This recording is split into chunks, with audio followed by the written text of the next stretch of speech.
I see my name in shining lights. Yeah, a different city every night. Oh, I swear the world better prepare for when I'm a billionaire. It's time to get down to business on the weekend's #1 business program. Known as the King of Networking, your host Shalom Klein has worked with thousands of entrepreneurs and created countless jobs. So, to success, let's get down to business. And indeed, we are all about small business, jobs, and entrepreneurship and business. We talk a lot about business here. You are on with Get Down to Business, and I'm your host, Shalom Klein. Remember, you can always download podcasts from Get Down to Business on my website at shalomklein.com. And while you're there, don't forget to follow me on Twitter at Shalom Klein. It's going to be a jam-packed week of content and information you will not want to miss. I am thrilled to kick off the program with Houston-based Perla, Elizabeth Tamez, a visionary serial entrepreneur with a massive heart to help this country's Hispanic residents. And over the past decade, Perla, our first guest on the program, has dedicated her life's work to empowering others to unlock their truest potential. A serial entrepreneur indeed. Perla, welcome to the program. Hi, everybody. Thank you so much for having me. Oh, it's great to have you. So let's start in the beginning. Tell us a little bit about your background and how you became such a successful serial entrepreneur. I was born and raised in South Texas, first-born generation American and educated. Started very early on in the direction of my dreams, studying my first degree, my bachelor's degree as a speech therapy assistant. And as I started working in my first job, I was 20 years old. I got to see a lot of firsthand information that my boss at the time was doing as he was starting his new venture, a clinic for pediatric therapy. And since I was there on the ground with him, I got to learn firsthand the early milestones of opening your clinic. 9 months after being on the job, I opened my first company at 21 years old. Wow, that is inspirational indeed. So I guess tell us a little bit about some of your life lessons learned from getting started in business at such a young age. And we'll get into some of your philanthropic projects, which are truly inspirational. But life lessons, what things, especially this is going to be a theme of the show, it's December, what can people learn from your story? Well, I think that regardless of the success that you may reach in your life, life is like a roller coaster. So never lose your ground and stay focused, right? When I started working very, very young, near side my mom, I was probably 7 years old, as young as I remember. And, that was not my job, but it was my afternoon gig, right? After school, I'd come and hang out with mom and help her do chores around her store. And those were my first, outings and my first entrepreneurial skills as I gained very, very young, and always staying humble and focused and knowing your surroundings. And from that has been the birth to my philanthropic work around the country. I always like to stay close to the people. I like to stay on the ground and help people that need help now, right? And through our organization, which I am the director for the Hubs of Hispanic Star, it's an arm of a national foundation called We Are All Human. We started networks around the country where we now have 30 plus hubs around the country, and we have already helped close to 300,000 people with over $5 million in product donation from sponsors like Procter & Gamble. And COVID has struck big and very harsh to families in need, especially our Hispanic population that usually work on a day-to-day, right? They work in the local restaurant, they work in the local tire shop, they work in those jobs where you do a lot of handy stuff. And those were the people that were taken off work when there was in shelter restrictions. And those were the people that were affected the most when it was time to bring food home. And those were the people that we have been helping out the most. It's very inspirational. So you just talked about your efforts being involved in helping Hispanic communities around the country that have suffered during the COVID-19 pandemic. So tell us a little bit about that involvement in Hispanic Star and how your nonprofit Love Soldiers became an important part of this important effort.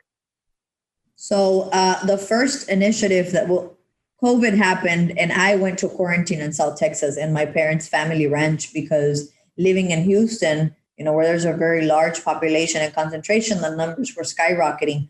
At the first part of the pandemic, South Texas, McAllen, the numbers were very, very low. And so I decided to quarantine over there. And in my clinics, we service people from a low socioeconomic background. And the first responses that I was getting from my facilities was that parents were suffering from outage of food. There was no food to put on the table because they didn't have a job.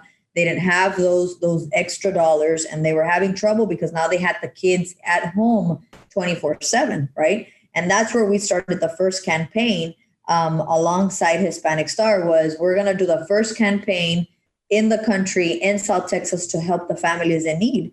And that campaign was only to help 1,000 people with a Love Soldiers, which is my foundation, was going to do the initial seed donation to help those 1,000 feed those 1,000 people. When I started calling elected officials and judges and uniting with a friend of mine that is a commissioner in the city of McAllen, she said, we need to do this bigger. By the time we knew it, we went to 21 cities and helped over 10,000 people with food donations. And as Hispanic Star, our founder, Claudia Romo Edelman, said, Perla, you need to give us the recipe for this because this is what needs to be replicated across all the hubs in the country that we have. And so that's what we did. But that's where it started. It started from getting firsthand information from the patients that we treat in our facilities that were hungry. People didn't have enough money to buy food for a week's supply. And that was where it all started, in a little town in South Texas. Very, very exciting. And right now we are dealing with another surge. And this is definitely a message for everybody tuning in. Stay safe, social distance, wear a mask, and wash your hands. So we are dealing with another surge, and your important work with Hispanic Star is critical. But another important event this year that you have been involved in was getting more people to contribute and be counted. As part of the 2020 census, you created the Future Hispanic campaign to get Hispanics to participate. What motivated you to do this special campaign and talk about the campaign itself? Definitely. Our voices are to be heard, seen, and valued. That is one of the missions of Hispanic Star. And we know that a lot of the Hispanic population is afraid to make themselves count. And specifically for the census. The census to me is as important as voting for a presidential election or your local elected official, because those are the numbers that dictate how many electoral votes we have around the country and what is your local voice in your particular city. All of those numbers get derived from the census. Not only that, the census dictates how much money comes for emergency hospitals, for your hospitals, for your schools, for your libraries in your local setting. So the census is only done every 10 years. So if we didn't make ourselves count for the census, we were going to have a drastic impact on funded and the voice of representation for the next 10 years. And so we had a short campaign, unfortunately, because the census got cut back by a month. But we were able to make an impact, and we did activate this campaign in 9 states where we have local hub leaders with Hispanic Star. And we were able to reach very successful numbers. Amazing and critical, because bottom line, as I think all of our listeners are hearing from you, Perla, is that when pressure gets set on, you jump into action. And census is once every 10 years. And this is the time to make a difference. So congratulations and thank you for your important work. Again, I've been chatting with Perla Tamez, involved in so many enterprises, a successful entrepreneur, but also so involved in community through Hispanic Star, Love Soldiers, and of course, Futuro Hispanic campaign for the census. So we are just wrapping up this segment. So what are your New Year's resolutions moving into 2021? Our New Year's resolutions for 2021 is to definitely expand the chapters around the country for Hispanic Star. We wish to have close to 100 active chapters by the end of 2021. So we have a lot of hard work ahead. We are very excited and delighted to be working with global companies like Procter & Gamble and Unilever, Johnson & Johnson, Yahoo, to name a few around the country that have really donated us time and dollars to be able to activate this campaign. So looking forward to uniting the Hispanic voice around the country for 2021. Yeah, some people's New Year's resolutions is I want to go to the gym once or twice. You decide to create chapters around the country, and that's what Perla Tamez does. So Perla, you are an inspiration. How can people learn more about your very, very important work?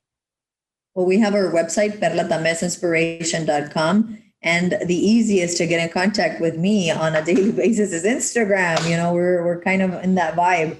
So it's the Perla Tamez, and that's how you can find me on Instagram. Fantastic. Also LinkedIn, Perla Tamez. They're all with my name. All our social platforms are the Perla Tamez or Perla Tamez. And we'll make sure to link through the show notes as well. Well, thank you for joining us. We'll be back and Get Down to Business, the show all about small business jobs and entrepreneurship after this very quick break. Chicago, don't touch that dial. We'll be back in just a moment.